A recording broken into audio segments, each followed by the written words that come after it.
Всем привет! Меня зовут Наталья, добро пожаловать на мой канал. Модный дом Chanel.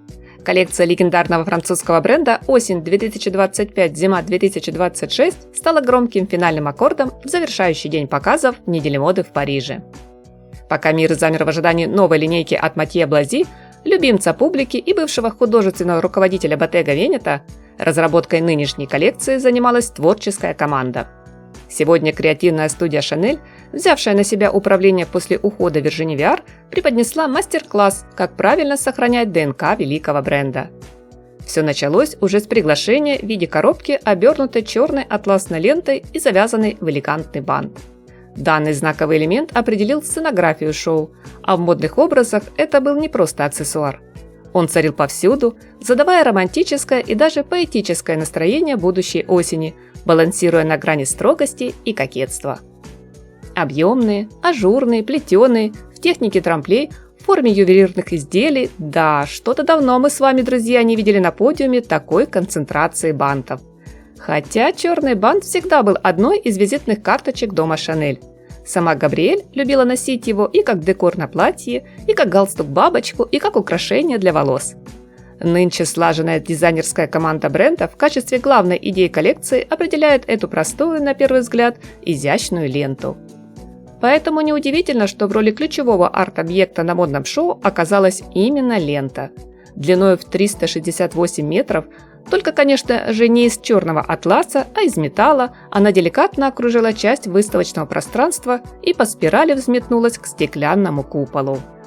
Традиционная для бренда локация, Парижский дворец Гран-Пале, и ранее видел не менее грандиозные сооружения.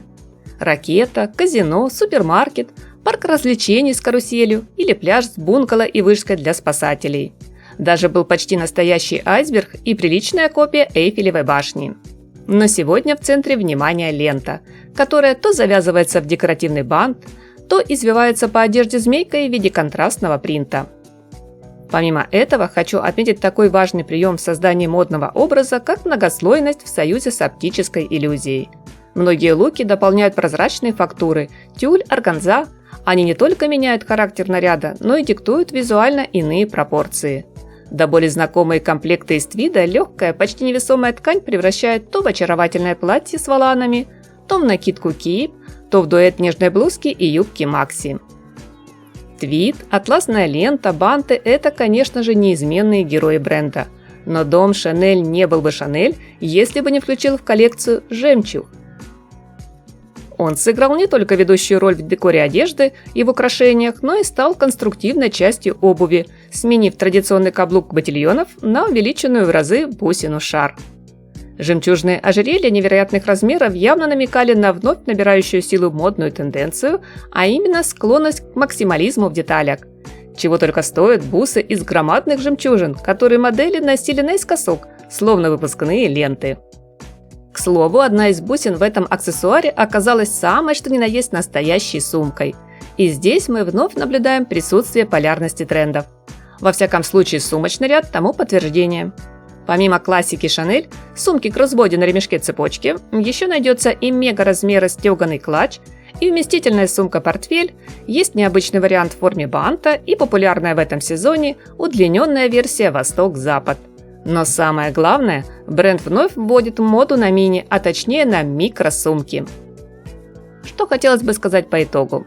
Даже работая без официального художественного руководства, креативная команда дома очень старалась нам показать: Chanel умеет быть разной, роскошной, сдержанной, бунтарской, романтичной, но всегда узнаваемой. И пусть в новой осенне-зимней коллекции не было революции, а кто-то из критиков даже назвал ее твидовой хтонью, но давайте посмотрим на все это как на приятное воспоминание с приглашением заглянуть в будущее, элегантно оформленное атласной лентой. Я надеюсь, друзья, вы не забудете оценить видео лайком, поделиться своим мнением в комментариях и подписаться на мой канал, если вы все еще не подписаны. Всем красоты, вдохновения, совершенства, только ярких и теплых позитивных эмоций и обязательно солнечного настроения!